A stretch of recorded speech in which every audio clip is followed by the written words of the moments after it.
बिस्मिल्लाहिर्रहमानिर्रहीम। मेरे चैनल पर खुश आमदीद।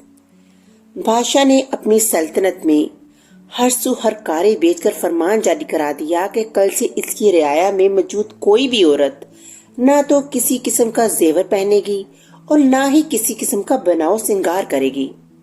इस फरमान पर अमल क्या होना था? जिसने भी सुना हंस दिया कि लगता है बादशाह का दिमाग चल गया है। औरत हो और जेवर न पहने या बनाव सिंगार न करे, ये कैसे मुमकिन हो सकता है? खुद औरतों की तरफ से भी शदीद रद्द-ए-अमल आया। जो औरतें पहले जेवरात और बनाव सिंगार किया करती थीं, उन्होंने पहले से ज्यादा, और जो औरतें पहले बनाव सिंगार ना करती थी और ना ही जेवर पहनती थीं, उन्होंने भी सब कुछ करना शुरू कर दिया। बात जो शाही फरमान से शुरू हुई थी, अब जग हंसाई तक जा पहुंची थी। बादशाह ने अपने दरबार में सब वजीरों मशीरों से मशवरा चाहा।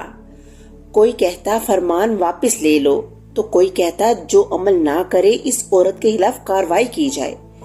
बात अब बादशाह के वक़ार और इसकी फरमाबरदारी या हुक्म मंदूली से जा जुड़ी थी। बाहर की दुनिया को गलत पैगाम जा रहा था कि बादशाह का अपनी रियाया पर कोई रोब दबदबा नहीं। रियाया इसका कहना नहीं मानती और बादशाह एक कमजोर और बेअसर हुक्मरान है। वजीरों से मशवरे पर बादशाह का दिल राजी न हुआ तो इसने अपनी मुमलकत में से मौजूद एक दाना आदमी को बुला भेजा। इस दाना हकीम के आते ही बादशाह ने इसे रोमांसा सा होकर बताया कि मेरा हुक्म मेरे गले पड़ गया। वापिस लेता हूँ तो वक़ार जाता है, ताकत से नाफिज करता हूँ तो अवाम बागी होती है। करूँ तो क्या करूँ? दाना ने कुछ गौर होश के बाद बादशाह से कहा, बादशाह सलामत, लोग तेरी वैसी अतायत नहीं करना चाहते जैसा तू चाहता है, बल्कि वो तेरी अतायत भी वैसे ही करना चाहते हैं जैसे वो सोचते हैं। बादशाह ने कुछ न समझते हुए पूछा, तो फिर मैं क्या करूं?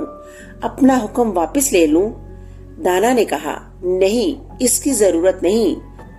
आप एक और हुक्म सादी कर दीजिए कि आज से मेरी रियाया में मौजूद कोई खूबसूरत औरत या लड़की ना तो बनाव सिंगार करेगी और ना ही जेवरात पहना करेगी, क्योंकि खूबसूरती जेवरात और बनाव सिंगार की मुख्ताज नहीं होती।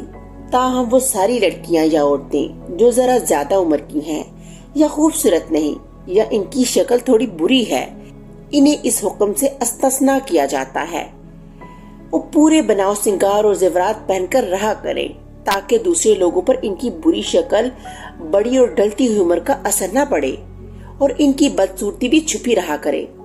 इस बार इस हुक्म का खूब असर हुआ और चंद ही दिनों में सब औरतों ने अपने जेवरात और बनाव सिंगार उतार फेंके, क्योंकि हर औरत अपने आप को हसीन और जमील और मुनासिब उम्र की जानती थी और हर एक की यही सोच थी कि इसका हुस्न और जमाल किसी जेवर और बनाव सिंगार का मोहताज नहीं।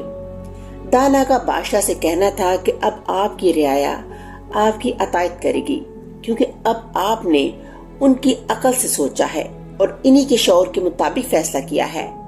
मुनासिब लफ्जों का चुनाव और एक दुरुस्त फिक्र की सही तरतीब ही दिलों को जीतने का फन हुआ करती है। इस तरह कहानी का एख्तिताम हो गया। अगली कहानी के साथ फिर मिलूंगी, तब तक के लिए अल्लाह हाफिज।